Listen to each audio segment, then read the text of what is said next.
बिस्मिल्लाहिर्रहमानिर्रहीम। आज हम बात करेंगे स्मोक के ऊपर। स्मोक क्या है, स्मोक के क्या नुकसान आते हैं, क्या ये इंसान की सेहत के ऊपर मुतासर करती है या ये फसलों के ऊपर भी मुतासर होती है। स्मोक बेसिकली ठहरी हुई हवा की एक घनीताय होती है जो ज़मीन के करीब उस वक्त बनती है जब फ़ज़ाई आलूदगी बढ़ जाती है। फ़ज़ाई आलूदगी के बढ़ने की वजूहात में सबसे जो इम्पॉर्टेंट चीज़ है ना, वो ये है कि हम जिस तरह अपनी फसलात को आग लगाते हैं, इसी तरह से जिस तरह से हम कोयले को जलाते हैं या कोई फैक्ट्रीज़ होते हैं, कारखाने होते हैं, गाड़ियाँ चलती हैं, उनका धुआं होता है, उसकी वजह से फ़ज़ाई आलूदगी बढ़ जाती है और फिर ये जो स्मोक का बायस बनती है। अब स्मोक इंसानी सेहत पे किस तरह अंदर और किस चीज़ को ये नुकसान देती है।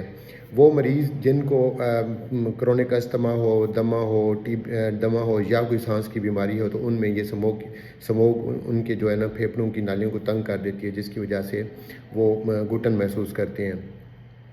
उसके अलावा जो है ना, ये आँखों की एलर्जी और गले में जलन का भी बायस बनती है।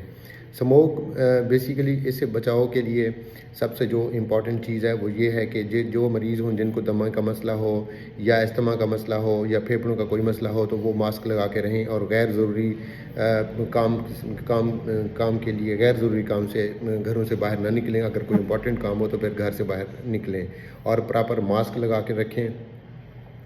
और उसके अलावा जो है ना, हम कोशिश करें कि जो घर की जो खिड़कियाँ होती हैं उनको भी हम बंद रखें।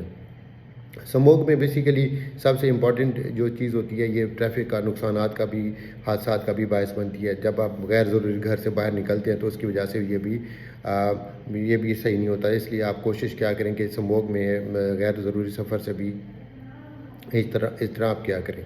तो जज़ाकल्लाह।